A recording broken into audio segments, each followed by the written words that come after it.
J'aimerais partager avec vous deux textes en introduction. Le premier dans la première lettre aux Thessaloniciens, au chapitre 4, du verset 1 à 8. 1 Thessaloniciens, chapitre 4, versets 1 à 8. Voilà ce que nous lisons. Au reste, frères, puisque vous avez appris de nous comment vous devez vous conduire et plaire à Dieu, et c'est là ce que vous faites, nous vous prions et nous vous conjurons au nom du Seigneur Jésus de marcher à cet égard de progrès en progrès. Vous savez en effet quels préceptes nous vous avons donnés de la part du Seigneur Jésus.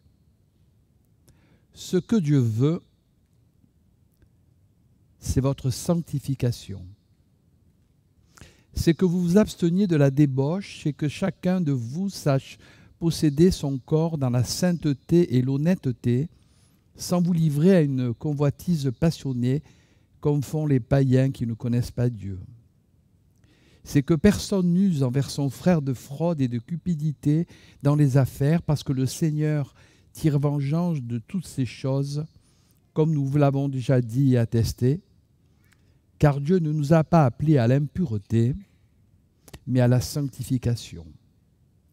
Celui donc qui rejette ses préceptes ne rejette pas un homme, mais Dieu qui vous a aussi donné son Saint-Esprit. Le deuxième texte dans l'Épître aux Hébreux, chapitre 12, du verset 12 au verset 17.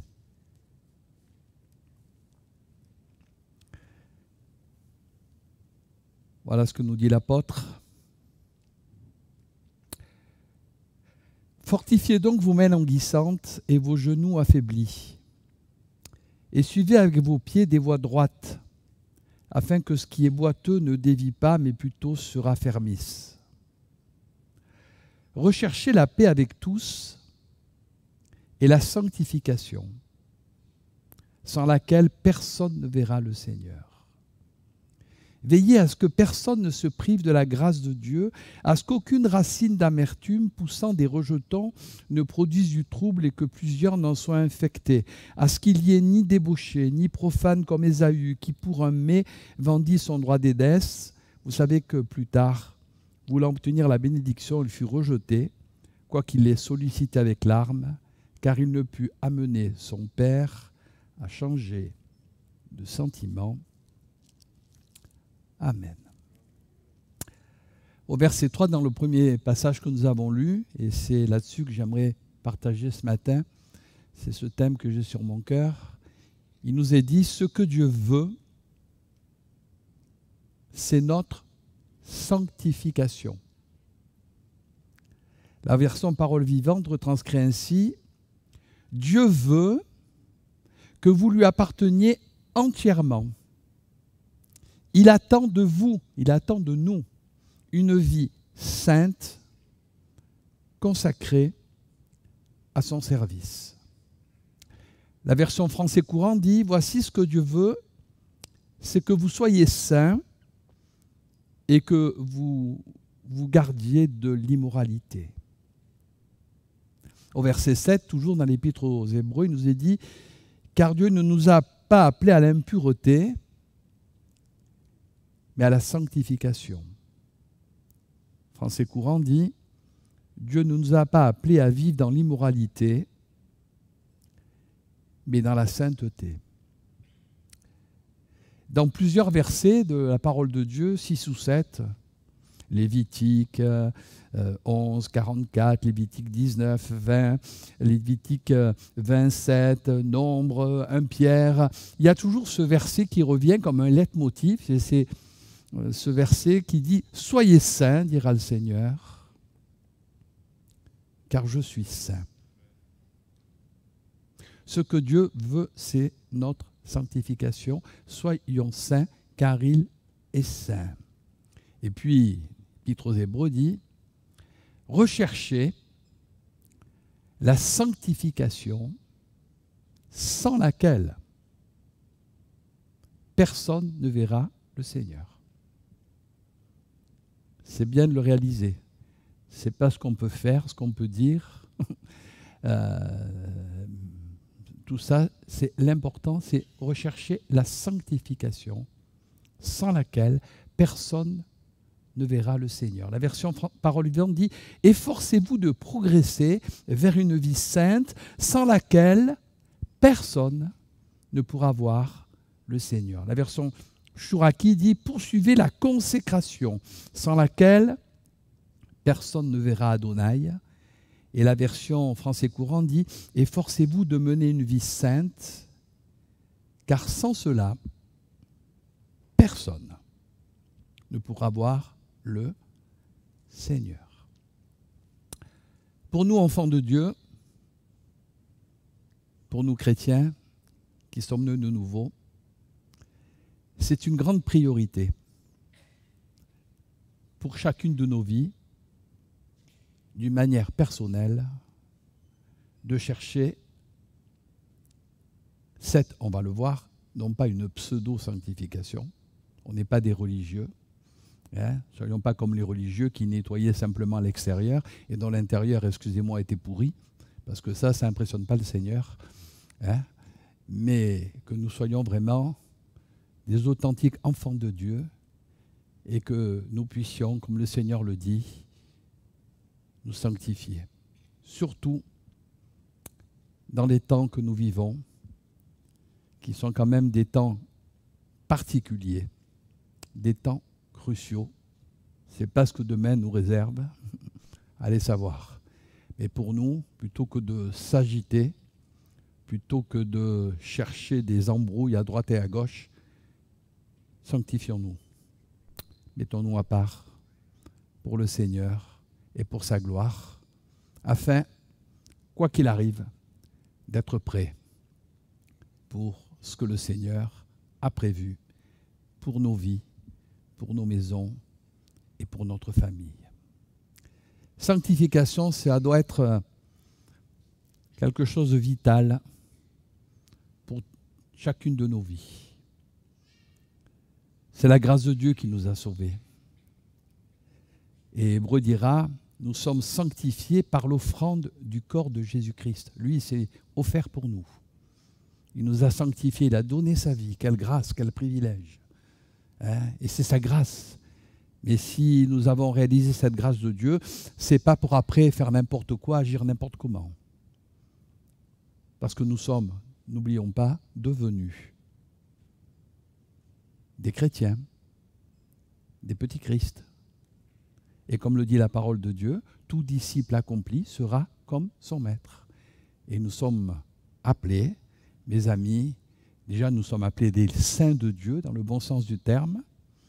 Eh bien, nous sommes appelés, justement, à nous sanctifier, à nous mettre à part pour le Seigneur et marcher dans cette sanctification, dans cette sainteté que le Seigneur demande à chacun. C'est ça la sanctification. C'est une séparation. C'est une mise à part. Et quand on est vraiment converti, on se sent différent. Ça ne veut pas dire qu'on méprise les autres, au contraire, on prie pour les autres. Parce que les autres, ils sont sans Dieu et sans espérance. Et on dit, Seigneur, sauve-les, bénis-les. Mais quelle grâce que tu aies touché ma vie, et maintenant je suis ton enfant. Et je dois marcher d'une manière digne, qui t'est agréable. Pour cela, je dois me sanctifier. Je dois me mettre à part. Un chrétien, excusez-moi, ce n'est pas quelqu'un qui fait n'importe quoi. Ce n'est pas quelqu'un qui suit les pensées de ce monde. Que le monde le suive, c'est normal, mais nous, on est enfants de Dieu, et dans certains domaines, on doit dire stop. Parce que Dieu ne le veut pas. Et il vaut mieux obéir à Dieu plutôt qu'aux hommes. Et si je suis enfant de Dieu, dans certains domaines, je dois dire stop. Ça suffit. Je me mets à part. D'ailleurs, Jésus dira dans Jean 15, au verset 18-19, « Si le monde vous hait, sachez qu'il m'haït aussi. » On ne sera pas que des amis, il y aura des ennemis. Mais ce n'est pas grave. Si vous étiez du monde, le monde aimerait ce qui est à lui. Mais parce que vous n'êtes pas du monde, parce que je vous ai choisi du milieu du monde. À cause de cela, le monde vous hait. Et c'est vrai que lorsqu'on se convertit, des fois, ce n'est pas toujours des amis. Quand on se convertit, qu'on soit par exemple d'un milieu qui est de l'islam, d'un milieu qui sort d'une secte ou autre, et qu'on devient enfant de Dieu, chrétien, ben, des fois il y a des conséquences. Les gens c'est pas pour juger les gens, on prie pour eux, mais ils comprennent pas, alors des fois ils nous mettent dehors, ils nous parlent plus. Ben oui, parce qu'on est chrétien, et c'est normal, et c'est bon signe. Mais ça, il faut aussi l'accepter. Ça fait partie de ce qu'on vit. Et nous aussi, parce qu'on est chrétien, des fois, quand on est avec des gens qui ne connaissent pas le Seigneur et qui ne veulent pas de Dieu, on sent très bien qu'ils nous mettent à l'écart. On l'a fait au Seigneur. Donc il ne faut pas en avoir peur. Par contre, il faut réaliser qu'on est quand même le peuple de Dieu et qu'on a besoin, déjà nous, de nous sanctifier, de nous mettre à part pour faire l'œuvre du Seigneur. Déjà dans l'Ancien Testament, tous les objets qui devaient servir au culte devaient être sanctifiés, appelés saints. Il y avait cette double onction, celle du sang et celle de l'huile. Et avant qu'ils ne servent, ils devaient être mis à part. Et alors là, ils étaient agréables au Seigneur. Et dans le Nouveau Testament, ce n'est plus des objets. Mais c'est nous, si on veut servir le Seigneur, si on veut être utile dans l'œuvre de Dieu, nous sommes appelés, mes amis, à nous sanctifier. Nous sommes appelés à nous mettre à part, à nous laisser couvrir par le sang de Jésus. Cela ne veut pas dire qu'on est parfait. Mais quand même, on est séparé du monde. Et si je suis séparé de l'esprit du monde, sa sanctification, elle va faire de moi un homme nouveau. Je ne dis pas parfait, aucun de nous n'est parfait, mais quand même, si la grâce de Dieu est là, si je réalise que je suis enfant de Dieu, petit à petit, je vais changer. Je vais me sanctifier et je vais m'améliorer. Et normalement, logiquement, quelqu'un qui se sanctifie, il s'améliore. Il vient de mieux en mieux, de jour en jour. Et plus on avance dans la vie chrétienne, plus on se sanctifie, plus on se perfectionne, plus on devient beau aux yeux de Dieu, et plus les gens le remarquent. Et plus la grâce de Dieu se manifeste à travers nos vies. Si c'est l'inverse, c'est qu'il y a un problème. D'ailleurs, c'est ce que dira l'apôtre dans son épître, on se rassemble pour devenir meilleur et pas pour devenir pire. Parce que si on ne devient pas meilleur, si on ne se sanctifie pas, on devient pire. Et c'est grave. Et moi, je dois me retrouver dans la communion fraternelle, justement, pour devenir meilleur, pour me sanctifier, pour ensuite accomplir l'œuvre du Seigneur. Selon le pasteur Thomas Bress, qui était un théologien, et qui est parti il y a bien des années près du Seigneur et qui a laissé plusieurs livres, et notamment sur l'Apocalypse, selon le pasteur Thomas Bress, la définition de la sanctification, je trouve que c'est bien, c'est le mouvement qui nous pousse par l'Esprit de Dieu à rechercher en toute chose la volonté de Dieu et la mettre en pratique. Vous voyez ? Sanctification, c'est le mouvement qui nous pousse par l'Esprit de Dieu à rechercher en toute chose et ensuite mettre en pratique la volonté de Dieu. Et ça, c'est important. Un chrétien ne fait pas n'importe quoi. Il ne dit pas n'importe quoi. Faire attention. On est enfant de Dieu. Et j'ai besoin de réaliser que c'est important devant le Seigneur. J'ai besoin de me sanctifier afin d'être un instrument utile entre ses mains. Parce que si je fais n'importe quoi, je risque d'en payer les pots cassés. Et il y a bien des frères, des sœurs, des chrétiens qui n'ont pas fait cela, qui ne se sont pas sanctifiés, qui ne se sont pas mis à part et qui en ont fait à leur tête. savez, il y a des gens, ils font « Bon, c'est comme ça, mais fais comme ça, tu vas voir où ça va te mener. » À la catastrophe. Avant toute chose, tiens-toi devant Dieu et cherche la volonté de Dieu. Sanctifie-toi. Mets-toi à part. Peut-être cette petite question, Seigneur, qu'est-ce que tu feras à ma place? Comment tu agirais dans cette situation? Je ne veux pas faire n'importe quoi. Je ne veux pas agir charnellement. Je ne veux pas agir à la légère, mais je veux chercher ta présence. Je veux me mettre à part. Puis parle-moi et vous verrez que Dieu saura nous parler et que nous agirons en conséquence et que la gloire de Dieu va se manifester. Et cette action du Saint-Esprit, eh bien, elle va faire de nous un homme nouveau. On va se sanctifier, se mettre à part. Donc, tout ce qui est encore de la chair de notre vieille nature, eh bien, parce qu'on a encore de chair, ça va partir petit à petit. Puis, cet homme nouveau, il va prendre de plus en plus la place, parce qu'on va prendre du temps pour rechercher. On va se mettre à part, c'est le Seigneur. Non, je ne veux plus faire ça, Seigneur. Je ne veux plus agir comme ça. Je suis enfant de Dieu. Je ne peux pas dire certaines choses. Je ne peux pas faire certaines choses. Quand on est enfant de Dieu, le Saint-Esprit, moi je comprends pas, il y a des gens, mais je dis, mais comment tu peux dire ça? Comment tu peux faire ça, mon frère, ma soeur? Il y a quand même un problème. Sanctifie-toi, mets-toi à part. Tu es quand même enfant de Dieu. Autrement, tu es un religieux. Voilà, tu pentecôtiste de nom, de titre, ADD, comme catho, protestant, évangélique, tout ce que vous voulez. Mais c'est pas ça qu'il faut. On est chrétien. Saint du Seigneur, fait partie du peuple de Dieu. Et je dois vraiment réaliser ma responsabilité dans ce que je fais dans la vie chrétienne. Et pour cela, je dois me mettre à part. Et pas faire n'importe quoi et agir n'importe comment, mais me tenir devant Dieu afin qu'il me donne les bonnes solutions. Et que petit à petit, eh bien, si je me sanctifie, je me mets à part, ben, je vais ressembler de plus en plus au Seigneur. Et je pourrais arriver à dire comme l'apôtre Paul, ce n'est plus moi qui vis, mais c'est Christ qui vit en moi. Plaise au Seigneur que ça arrive à chacun de nous, qu'on dise, mais maintenant c'est extraordinaire. Hein, c'est le Seigneur, parce que je me suis mis à part, parce que je me suis sanctifié. Et j'ai besoin de cela. Et je pense que c'est ce qu'on a besoin pour accomplir pleinement l'œuvre de Dieu. Surtout dans les temps où nous vivons. Des temps de confusion, des temps de trouble.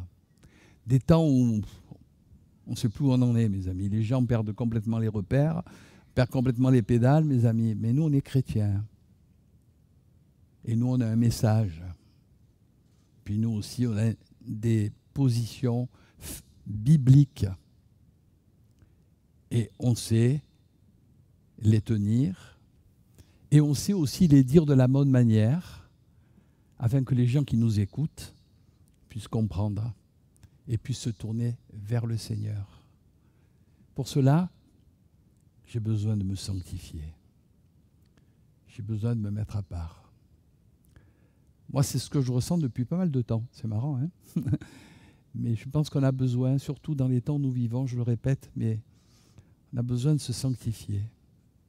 Et de ne pas se laisser embarquer, se laisser prendre. Le diable, en ce moment, il veut diviser. Il veut tout. C'est son but, c'est les temps de la fin. En ce moment, le diable, il veut tout casser. C'est son but, mes amis. Et nous, on a besoin de réagir positivement, à dire non, Seigneur. Nous, on est tes enfants. On ne peut pas agir comme ça. On ne peut pas faire ça. On ne peut pas dire ça. Nous, on est ton peuple. Nous, on marche dans ta parole. Et j'ai besoin d'agir d'une manière différente, d'une manière qui t'est agréable, afin que la gloire de Dieu se manifeste et que si un jour, et peut-être tu reviens, je puisse partir, parce que n'oublions pas, sans la sanctification, personne ne verra le Seigneur. Certains diront même, on a prophétisé en ton nom, on a chassé les démons, on a parlé de nouvelles langues. Le Seigneur leur dira, retirez-vous de moi, vous qui commettez l'iniquité, je vous ai jamais connu.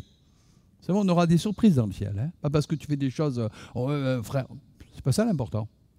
L'important, c'est que tu te mettes à part pour le Seigneur. Tu cherches ta présence et que tu fasses ce qui lui est agréable afin de voir la gloire de Dieu et afin un jour de rentrer dans le ciel avec lui pour l'éternité. Se sanctifier. Avant toute action importante dans la parole de Dieu, eh bien, le Seigneur appelle son peuple à la sanctification. Si on doit sanctifier, parce qu'on ne sait pas ce que l'avenir nous réserve, je le répète, peut-être il y a des... Mais il faut sanctifier. Israël traverse le Jourdain à pied, sec. Et Josué dit au peuple, sanctifiez-vous, car demain l'Éternel fera des prodiges au milieu de vous. Je vais bénir, mais sanctifie-toi. C'est les préparatifs de David pour l'arrivée de l'arche à Jérusalem. Il nous dit que 1 Chronique 15-14, les sacrificateurs et les Lévites se sanctifièrent pour faire monter l'arche de l'Éternel, le Dieu d'Israël. Dans 2 Chroniques 29-5, il y a eu un temps de réveil sous Ézéchias, le roi Ézéchias, roi de Juda, et il nous est dit, écoutez-moi Lévites, maintenant sanctifiez-vous. Sanctifiez la maison de l'Éternel, le Dieu de vos pères, et mettez ce qui est impur hors du sanctuaire. Avant toute action importante de la part de Dieu, celui-ci demande à son peuple de se sanctifier. Et peut-être, c'est ce que Dieu veut nous dire en ce moment, sanctifie-toi. N'écoute pas, ne bouge pas, ne discute pas, mets-toi devant Dieu, mets-toi devant sa parole, fais ce que le Seigneur te demande de faire. Enlève encore ce qui n'est pas à sa gloire, et puis laisse-le. Lui, il va agir. Lui, il va bénir. C'est ça la sanctification. Je le répète, car sans la sanctification, nul ne verra le Seigneur. Et le Seigneur dira que celui qui est injuste soit encore injuste, que celui qui se souille encore, que le juste pratique encore la justice, et que celui qui est saint se sanctifie encore. Mon frère, ma sœur, continue. Ne te laisse pas prendre par des tas de choses qui ne sont pas la gloire de Dieu. D'ailleurs, ça te fait mal. Tu te liquides. Mais sanctifie-toi. Mets-toi à part. Écoute pas. Tiens-toi devant Dieu et fais ce que Dieu te dit. Et tu vas voir que la gloire de Dieu va se manifester. Et c'est ça l'important. Parce que nous sommes enfants de Dieu. Et nous devons, et je dois me sanctifier. Je dois faire ce que Dieu me demande. Sinon, je risque de passer à côté de la bénédiction de Dieu. Que devons-nous sanctifier? Première des choses, nos cœurs.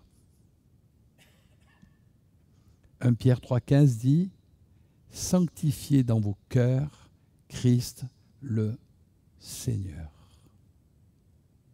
Seul le Christ, nous dit la version parole vivante, est votre Seigneur. Honorez-le comme tel dans vos cœurs et consacrez-vous entièrement à lui, car tout part du cœur. Ce n'est pas une pseudo-sanctification. N'ayons pas cette forme de sanctification des scribes et des pharisiens qui nettoyaient l'extérieur de la coupe, mais à l'intérieur, il faut qu'à l'intérieur, ça soit pur. Il faut qu'à l'intérieur, ça soit clair. Parce que Dieu ne regarde pas à l'apparence, mais il regarde à ton cœur. Et si tu nettoies simplement l'extérieur, tu peux paraître, mais tu sais, tu ne trompes pas le Seigneur, et un jour ou l'autre, tu vas te faire avoir. Sanctifie-toi. Sanctifie ton cœur. Et s'il y a des choses qui ne sont pas la gloire de Dieu, ben demande-lui pardon.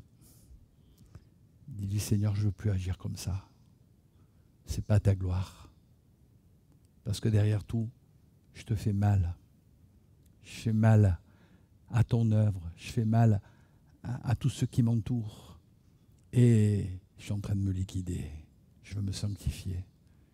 Je veux me mettre à part et rechercher ta présence. Je veux avoir un cœur pur. D'ailleurs, la Bible dit que tout est pur pour ceux qui sont purs. Mais rien n'est pur pour ceux qui sont souillés et incrédules. Vous savez ? quand on est mis à part, il y a des gens qui voient le mal partout. Parce qu'ils ne sont pas bien en eux. Ils ne sont pas sanctifiés. Il y a des gens, par contre, ils sont positifs. Voilà. Ça ne veut pas dire qu'ils se leurrent. Ils savent très bien qu'on est dans un monde difficile, mais ils agissent de la bonne manière. Et ils laissent Dieu faire l'œuvre. Et Dieu, lui, l'a fait comme lui, il veut la faire. Et on voit sa gloire. Sanctifie ton cœur, mon frère, ma sœur. Hein, tu verras, ça ira mieux. Sanctifie aussi le nom de Dieu. Vous savez que les Israélites ne pouvaient pas prononcer le nom de Dieu. D'ailleurs, c'était un tétragramme, YHVH. Et ils ont ajouté Adonai, ce qui a fait Jéhovah, le Seigneur, l'Éternel. Hein? Mais ils ne prononçaient pas le nom de Dieu parce qu'ils avaient trop de respect pour le nom de Dieu. Et dans la prière sacerdotale, c'est le Seigneur qui enseigne et qui dit, vous direz, notre Père qui est dans les cieux, que ton nom soit sanctifié. Faisons attention quand nous parlons de Dieu. C'est important de parler de Dieu, mais parler de la bonne manière. Sanctifions-nous. Est-ce que j'aurais dû dire ça, Seigneur? Parce que je parle de toi. Mais est-ce que tu aurais vraiment voulu que je dise ça? Faisons attention. Parce qu'un jour, on aura des comptes à rendre. Et particulièrement nous qui prêchons. La Bible dit qu'on sera jugé plus sévèrement. Le Seigneur dira, qu'est-ce que tu as à dire ça, mais qu'est-ce que tu as fait? Et en vous le prêchant, je me le dis. Hein? Hein? Sanctifier le nom de Dieu. On ne dit pas n'importe quoi dans l'œuvre de Dieu. On ne fait pas n'importe quoi dans l'œuvre de Dieu. Parce que c'est l'œuvre de Dieu. Hein? Et quand les gens disent « Dieu m'a dit de te dire, fais attention mon frère, parce que si c'est vrai, c'est bon, mais si c'est pas vrai, tu en paieras les conséquences. Ne prends pas le nom de l'Éternel en vain. Ne te sers pas de Dieu pour faire passer ce que tu veux faire passer. Parce que ça, ce n'est pas la gloire de Dieu. Ce n'est pas la sanctification, ça. Mais fais attention. Si Dieu te dit de le dire, dis-le. Et d'ailleurs, quand Dieu nous dit de le dire, on le dit, mais on le dit de la bonne manière. Parce qu'on est dans un temps de grâce. On le dit dans la vérité, mais on le dit dans l'amour. Et les choses changent. Sanctifie ton cœur. Sanctifie le nom de Dieu. Sanctifie ton temps aussi. Vous avez vu dans le livre de la Genèse, il nous dit que Dieu bénit le 7e jour et il le sanctifia, il le mit à part. C'est le jour du repos. Et puis dans le Nouveau Testament, il nous est dit que Dieu fixe un jour nouveau aujourd'hui. Hébreux 4,7. Il dira, si aujourd'hui vous entendez sa voix, n'endurcissez pas votre cœur. Sanctifiez notre temps. C'est-à-dire prendre du temps pour Dieu. On est dans un monde où tout s'agite.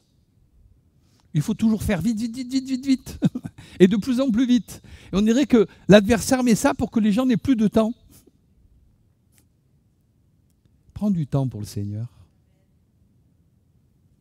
Sanctifie un petit moment de ta journée. Je comprends que tu es bien occupé, mais quand même. Mais un temps à part pour le Seigneur. Je pense que beaucoup le font, mais faites-le si vous ne le faites pas. Petit moment où tu pries, tu lis la Bible. Je ne te dis pas que ça dure 3 heures, ce n'est pas du tout ça. Mais un petit moment où tu le mets à part. Et tu verras que si tu fais cela, le temps va se multiplier. C'est important de mettre du temps à part pour le Seigneur. On a des tas de temps, des fois on dit j'ai pas le temps. Pour faire certaines choses qui nous plaisent, on le fait. Alors si tu aimes vraiment le Seigneur, sanctifie ton temps. Sanctifiez nos cœurs. Sanctifiez notre temps. Sanctifiez le nom de Dieu. Sanctifiez aussi nos familles. Les mettre à part. Il nous est dit dans Job, chapitre 1, verset 5, « Et quand les jours de festin étaient passés, Job appela et sanctifia ses fils, puis il se leva de bon matin et offrit pour chacun d'eux un holocauste, car Job disait, peut-être mes fils ont-ils péché et ont-ils offensé Dieu dans leur cœur. C'est ainsi que Job avait coutume d'agir. » Il pensait à sa famille. D'ailleurs, dans le Nouveau Testament, dans l'Épître aux Corinthiens, il nous est dit concernant justement les prescriptions pour ceux qui sont mariés, 1 Corinthiens 7, 14, « Car le mari non-croyant est sanctifié par sa femme, et la femme non-croyante est sanctifiée par le mari, autrement vos enfants seraient impurs, tandis que maintenant ils sont saints. » Vous ne savez pas que si on est vraiment enfant de Dieu, il y a une grâce de Dieu sur nos familles? Mais moi je le crois. Une grâce de Dieu sur nos enfants, même sur vos maris et vos épouses inconvertis. Ça ne veut pas dire qu'ils sont sauvés, mais ils sont mis à part. Et peut-être au temps de Dieu, ils auront l'occasion de se tourner vers lui. Après, il faut qu'ils se convertissent, mais quand même, ils sont mis à part. Je dis souvent, si on a été béni dans notre famille Chénet, Verdier, c'est parce qu'on a eu une grand-mère, on a été 4 prédicateurs dans notre famille. Je le dis souvent. Et pourtant, on n'était pas meilleurs que les autres et on sortait de... Mais parce qu'on a une mamie, Aimée Chénet, j'ai souvent dit, elle a été pour nous une grand-mère qui a vraiment préservé toute la famille. Et il y a eu les résultats. Et vous savez qu'il y a une bénédiction sur nos familles. N'écoutez pas le diable qui dit c'est pas vrai. Non, non. Si tu te mets à part, tu sanctifies ta famille. Moi, je prie pour ma famille. Je dis, Seigneur, tu bénis mes enfants, tu bénis mes petits-enfants, tu poses ta main, hein, tu bénis toute ma famille. Et puis ceux qui ne sont pas convertis, tu vas les convertir. Faites-le, sanctifiez votre famille. Si vous vous sanctifiez, vous sanctifierez votre famille. Et puis au temps de Dieu, ceux qui doivent se convertir, ils viendront vers lui. Ils donneront leur cœur au Seigneur. Et la grâce de Dieu se manifestera. Sanctifiez notre famille. Sanctifiez aussi notre assemblée dans laquelle nous sommes. C'est important aussi. Dans 2 Chroniques, chapitre 29, verset 5, il nous est dit « Maintenant sanctifiez-vous, sanctifiez la maison de l'Éternel. » C'est important d'être de ceux qui font du bien à la maison de Dieu. On fait du bien à notre Église, on fait du bien à nos familles, mais on fait du bien à notre Église. Et c'est pour ça que Dieu nous appelle, pour bénir et surtout pas pour maudire. D'ailleurs, le Seigneur dira « Bénissez et ne maudissez pas. Seigneur, bénis mon Église. Seigneur, bénis mon Église de Marignane. Que la grâce de Dieu se manifeste. Sauve des âmes. Multiplie le peuple, guéris les malades, délivre des captifs, que ta grâce se manifeste. Je veux voir ta gloire, Seigneur. Et ce n'est pas que des mots, c'est une réalité. Et je pense que si on a cet état d'esprit, le Seigneur va agir au-delà de ce que nous pensons et de ce que nous demandons. Sanctifier nos familles, sanctifier notre tête, sanctifier notre Église et puis sanctifier aussi notre tête, notre intelligence.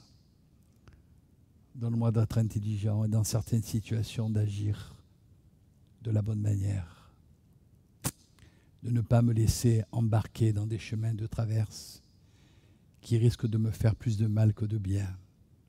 Mais que Seigneur, je puisse vraiment avoir cette intelligence que toi tu vas me donner afin d'agir de la bonne manière pour que je puisse ensuite rentrer dans ce que tu as prévu pour ma vie.